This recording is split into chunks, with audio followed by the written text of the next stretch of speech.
ED की जो कार्रवाई हुई उसको लेकर आम आदमी पार्टी लगातार कह रही है कि सीबीआई की रेड में कुछ नहीं मिला, सीबीआई ने क्लीन चिट दे दी। अब ईडी ने 30 ठिकानों पर छापेमारी मारी जो शराब कारोबारी से जुड़े हुए थे नई आबकारी नीति से। लेकिन आम आदमी पार्टी का कहना है कि मनीष सिसोदिया के घर ईडी नहीं गई, यानी कि ईडी ने मनीष सिसोदिया को भी क्लीन चिट दे दी। उसको लेकर क्या कहें?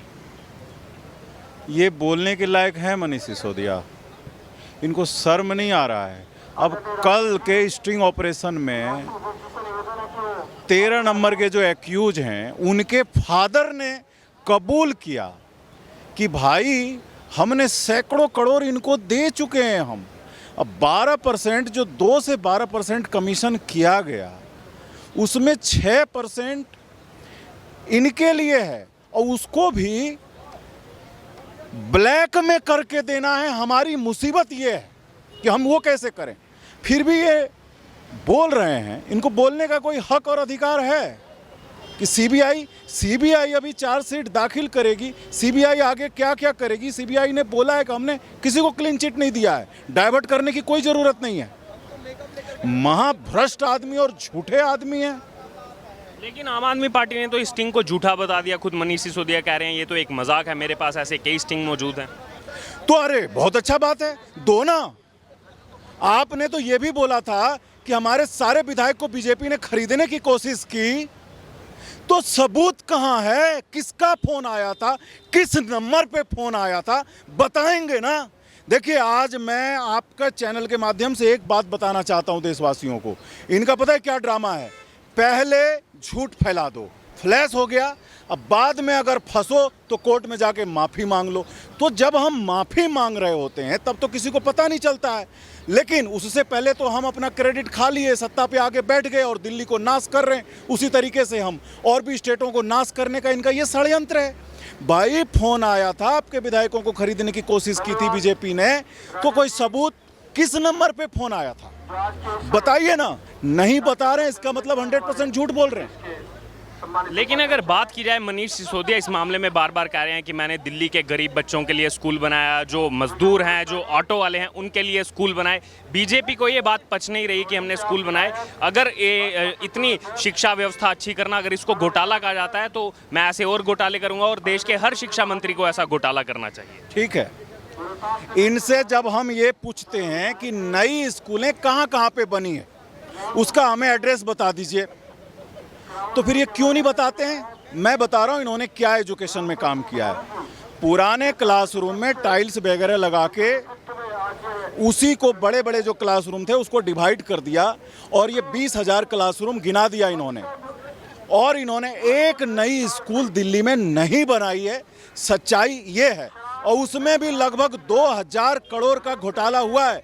मैं आपके माध्यम से ये बताना चाहता हूं भारतवर्ष के लोगों को कि एक क्लासरूम के रिपेयर में इन्होंने 30 लाख रुपया खर्च किया है। हमारा खून और पसीना के पैसे को, जो काम 4 से 5 लाख में हो सकता था उसको इन्होंने 30 लाख खर्च किया है। उसकी भी सीबीआई जांच कर रही है और उसमें भी अंदाजन है कि 2,000 करोड़ का इन्होंने घोटाला किया है। एक आखिरी सवाल, बीजेपी पिछले लगभग 1-1.5 महीने से सड़कों पर है, आंदोलन कर रही है, बर्खास्तगी की मांग की जा रही है, लेकिन आम आदमी पार्टी की तरफ से तो कोई एक्शन नहीं लिया जा रहा। सत्येंद्र जैन पर भी अभी तक कोई एक्शन नहीं लिया गया। तो कितने दिनों तक ये संघर्ष चलता रहे? देखिए, ये बहुत जेन्युइन आपने सवाल पूछा है और ये दिल्ली वासियों को समझने की जरूरत है। इनके एक मंत्री सत्येंद्र जैन जी, उनके घर पे लगभग 2 करोड़ कैश पकड़ाया था और लगभग 3 करोड़ सोना पकड़ाया था। उसके बाद जब ईडी ने लठ चलाया कि भाई और बताओ कहाँ क्या क्या है, उसके बाद उनकी मेमोरी लॉस हो गई है। मैं आपके माध्यम से बताना चाहता हूँ दिल्ली वासियों को कि उनकी मेमोरी लॉस हो गई है, वो पागल हैं, फिर भी मंत्री बने हुए हैं। अरविंद केजरीवाल उनको क्यों नहीं हटा रहे मंत्रालय से? क्या अरविंद केजरीवाल का राज खोल देंगे वो? दूसरा, मनीष सिसोदिया, अब तो सबूत आ गया, फिर भी इनको ये नहीं हटाएंगे। अगले 6 महीना तक, इस साल भर तक जब तक ये जेल में रहेंगे ये नहीं हटाएंगे। क्यों? क्योंकि मनीष सिसोदिया इनका राज खोल देंगे। और मैं एक बात अहम बताना चाहता हूं कि भारतवर्ष में फर्स्ट सीएम ये ऐसे हैं जिनके पास एक विभाग नहीं है। क्यों नहीं है? शुरू से आज तक इन्होंने अपने पास एक विभाग नहीं रखा। क्यों नहीं रखा? क्योंकि मुझे कहीं साइन ना करना पड़े। इसका मतलब कि मैं अपने मंत्रियों से भ्रष्टाचार करवाऊं और अपने आप को भगत सिंह दिखाऊं। तो ये समझना पड़ेगा दिल्ली वासियों को, उनके लिए, उनके बच्चों के भविष्य को बचाने के लिए बीजेपी संघर्ष कर रही है। आपने 7 हॉस्पिटल का वादा किया था कि 7 हॉस्पिटल 6 महीने में बना देंगे।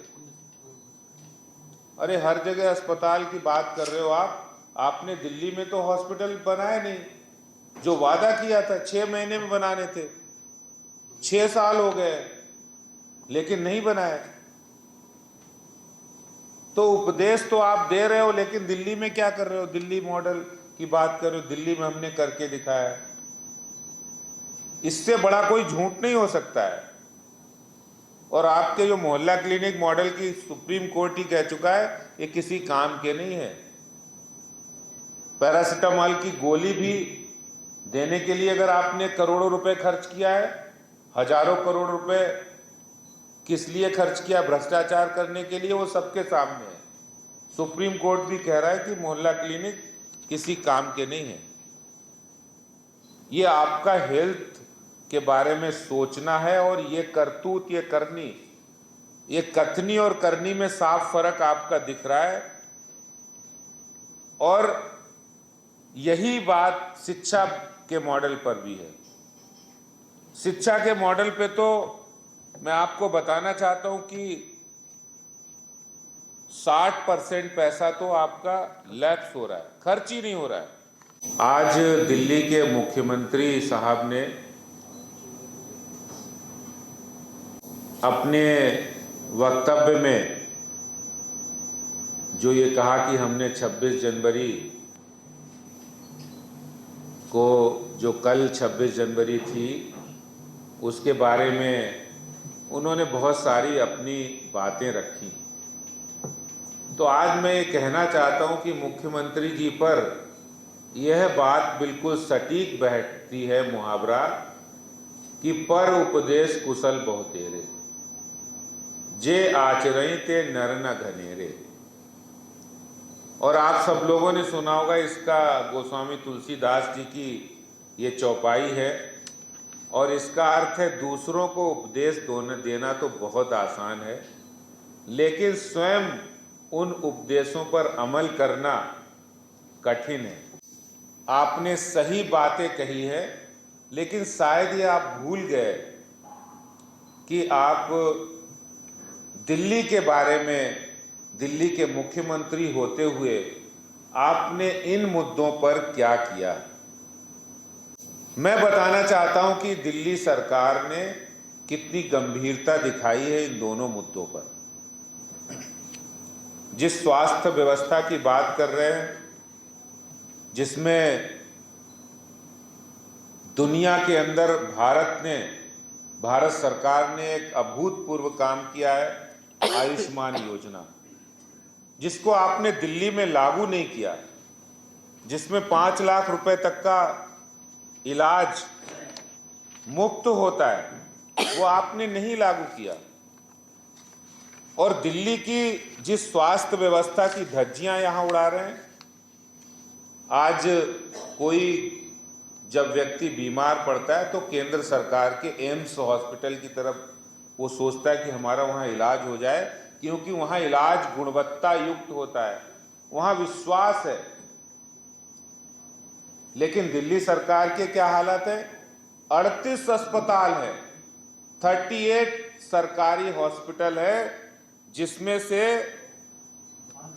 32 हॉस्पिटल यानी 32 अस्पतालों में हार्ट का, हृदय रोग संबंधी इलाज नहीं होता है। 38 हॉस्पिटल है, लेकिन जब किसी दिल्ली के नागरिक को इलाज की जरूरत पड़ती है हृदय रोग से संबंधित, तो वो केंद्र सरकार के अस्पतालों की ओर देखता है, क्योंकि आपके अस्पतालों में ये सुविधा नहीं है। आप 8 साल हो गए गद्दी पर बैठे हैं, एक शहंशाह की तरह बैठे हैं। लोगों को, दिल्ली के लोगों को लगता है कि आप सिर्फ और सिर्फ भाषण देने के लिए आते हैं, लोग तो ये कह रहे हैं कि आपको पोस्टर और इश्तहार में ही देखते हैं। अस्पताल की बेहतर व्यवस्था करना आपकी जिम्मेवारी है और आपने नहीं की, तभी 1.25 करोड़ रुपए का स्वास्थ्य का बिल आपके मंत्रियों का प्राइवेट हॉस्पिटल में इलाज हो रहा है, खुद का भी हो रहा है, डिप्टी सीएम का भी हो रहा है, इनके पार्टी के जो अध्यक्ष हैं उनका भी हो रहा है। आपके बेहतर हॉस्पिटल होते तो शायद ये नौबत नहीं आती, दिल्ली के खजाने से पैसा इतना खर्चा नहीं होता। आपने 7 हॉस्पिटल का वादा किया था कि 7 हॉस्पिटल 6 महीने में बना देंगे। अरे हर जगह अस्पताल की बात कर रहे हो आपने दिल्ली में तो हॉस्पिटल बनाए नहीं। जो वादा किया था 6 महीने में बनाने थे, 6 साल हो गए लेकिन नहीं बनाए। तो उपदेश तो आप दे रहे हो, लेकिन दिल्ली में क्या कर रहे हो? दिल्ली मॉडल की बात कर रहे हो, दिल्ली में हमने करके दिखाया। इससे बड़ा कोई झूठ नहीं हो सकता है। और आपके जो मोहल्ला क्लिनिक मॉडल की सुप्रीम कोर्ट ही कह चुका है ये किसी काम के नहीं है। पैरासिटामॉल की गोली भी देने के लिए अगर आपने करोड़ों रुपए खर्च किया है, हजारों करोड़ रुपए किस लिए खर्च किया? भ्रष्टाचार करने के लिए, वो सबके सामने है। सुप्रीम कोर्ट भी कह रहा है कि मोहल्ला क्लिनिक किसी काम के नहीं है। ये आपका हेल्थ के बारे में सोचना है, और ये करतूत, ये करनी, ये कथनी और करनी में साफ फर्क आपका दिख रहा है। और यही बात शिक्षा के मॉडल पर भी है। शिक्षा के मॉडल पे तो मैं आपको बताना चाहता हूं कि 60% पैसा तो आपका लैप्स हो रहा है, खर्च ही नहीं हो रहा है। जो एस्टीमेट किया, जो आपने एलोकेट किया पैसा, भाई आप एलोकेशन क्यों कर रहे हैं? आपने 2014-15 में 1538 करोड़ का एलोकेशन किया, 1401 करोड़ खर्चा किया। 2015-16 में आपने 3350 करोड़ रुपया एलोकेट किया, आपने खर्चा किया 1964 करोड़। 2016-17 में आपने एलोकेशन किया 3499 करोड़ का, खर्चा किया 2666 करोड़ रुपया। 17-18 में 18-19 में आपने 4789.78 करोड़ एलोकेट किया और 1874.05 करोड़ ही खर्चा हुआ। 2020-21 में 3626 करोड़ रुपया एलोकेट किया और 1760 करोड़ खर्चा किया। यानी दिल्ली की शिक्षा व्यवस्था में 60% पैसा का एलोकेशन के बाद इस्तेमाल ही नहीं हो रहा है। ये आपकी इच्छा शक्ति बता रही कि आप शिक्षा में कितना सुधार करना चाहते हो। सिर्फ गाल बजाने से, बड़ी बड़ी बातें करने से, जिस 15 अगस्त पे भाषण दिया वो 26 जनवरी बताकर उसकी बात को कहने वाले मुख्यमंत्री जी, इससे शिक्षा व्यवस्था पे सुधार नहीं हो रहा है। और मैं आंकड़े भी बताना चाहता हूं, 12 कॉलेज जो भारतीय जनता पार्टी की सरकार ने खुराना जी के समय बनाए थे, उन कॉलेज के टीचर्स को, नॉन टीचिंग स्टाफ को सैलरी तक नहीं दे रहे हैं। ये शिक्षा पर व्यवस्था में सुधार करने की बात कर रहे हैं। कह रहे कॉन्ट्रैक्ट टीचर को पक्का करेंगे। जो इन्होंने आज 4 बातें कही हैं, उन बातों पर भी मैं कहना चाहता हूं। कह रहे गवर्नमेंट स्कूल शानदार बनाने होंगे, नए स्कूल खोलने होंगे। एक भी नया स्कूल नहीं बनाया केजरीवाल साहब, आपने तो एक नया स्कूल नहीं बनाया। कच्चे शिक्षकों को पक्का करना होगा। पंजाब में सरकार बनी, वहां भी वादा किया था। वो पंजाब के जो कच्चे शिक्षक वो यहाँ आके धरना दे रहे कि मुख्यमंत्री जी जो आप वादा कर गए थे वो पूरा कब करोगे। दिल्ली के 22,000 से ज़्यादा जो कच्चे शिक्षक हैं जिनको आपने पक्का नहीं किया। तो ये जो बातें करना और उन पर अमल करना, देखिए 2000 जो इनकी शिक्षा के बारे में है कि 2015-16 में ये आरटीआई का जवाब है, कितना बेहतर शिक्षा है। 1 लाख से ऊपर बच्चा हर साल 9वीं में फेल हो रहा है। 2015-16 में 1,32,741 बच्चों को फेल किया गया। 2016-17 में 1,16,732 बच्चों को फेल किया गया। ये मैं नहीं कह रहा हूं, ये भारतीय जनता पार्टी नहीं कह रही है, ये आरटीआई का जवाब कह रहा है कि हर साल इनके बच्चे जो 9th में सरकारी स्कूलों में पढ़ते हैं वो फेल होते हैं। इनकी संख्या 1 लाख से भी ज़्यादा है हर साल। 2018-19 में 1,12,937 है, 2019-20 में 99,205 है। ये इनका शिक्षा मॉडल है। और ये कैसे सुधरेगा, क्यों सुधरेगा? जब बच्चे एक क्लास में जहां 40 बच्चे पढ़ने चाहिए वहां 90-90, 100-100 बच्चे पढ़ रहे हैं। 3-3 शिफ्टों में बच्चे पढ़ रहे हैं। टेंट में स्कूल चल रहे हैं। 745 स्कूलों में प्रिंसिपल नहीं है। 416 स्कूलों में वाइस प्रिंसिपल नहीं है। 21,000 टीचर्स की पोस्ट खाली है, भरी नहीं है। 698 स्कूल में साइंस नहीं पढ़ाई जाती है। आज तो वो कह रहे डॉक्टर बनेंगे, इंजीनियर बनेंगे। जब आप अपने स्कूलों में साइंस ही नहीं पढ़ाओगे तो डॉक्टर इंजीनियर कहां से बनेंगे? पिछले 5 सालों में सरकारी स्कूल में जो रिजल्ट है उसमें 10वीं का रिजल्ट देश के सबसे लो स्तर पर है, सबसे निम्न स्तर पर है। यह है दिल्ली की शिक्षा का असली चेहरा, जो दिल्ली के मुख्यमंत्री जी बड़ी बड़ी बातें कह रहे हैं। मुख्यमंत्री जी से मैं निवेदन करना चाहता हूं हाथ जोड़कर कि पर उपदेश कुशल बहुतेरे, ये कुछ उपदेश देना बंद कीजिए। दिल्ली के शिक्षा और स्वास्थ्य के लिए, दिल्ली के लोगों के लिए कुछ काम करके दिखाइए। बातें करना, इश्तहार देना, विज्ञापन करना सरकार का काम होता है, काम करना, जो कि आपको करना चाहिए। धन्यवाद। किसी का कोई प्रश्न हो तो? मुख्यमंत्री ने कल 2 नाम लिए थे। एक खुशहालगढ़ का जो एक कारपेंटर के पुत्र हैं, वो आज एम्स में मेडिकल की पढ़ाई कर रहे हैं। संबित का नाम लिया, तो आईआईटी में पढ़ाई कर रहे हैं। दिल्ली में बिजनेस ब्लास्टर्स का एग्जांपल दिया, दूसरे एग्जांपल दिया। हम लोग हर तरह से बेहतर कर रहे हैं। प्रधानमंत्री हमारे साथ मिलकर देश को नंबर 1 बनाने के लिए काम करें। अमीर बनाना है देश को, तो शिक्षा और स्वास्थ्य पर काम करना जरूरी है। फ्रीबीज से ना जुड़े। दिल्ली में जो हायर एजुकेशन और कौशल विकास में जो उन्होंने 2 बच्चों को लोन अप्रूव किया, उसका डिस्पर्सल 0 है। यानी 2 बच्चों को, छात्रों को, उनको बेहतर बनाने के लिए उन्होंने कहा कि 2 का अप्रूवल किया और किसी को भी लोन नहीं दिया, किसी को सहायता नहीं दी।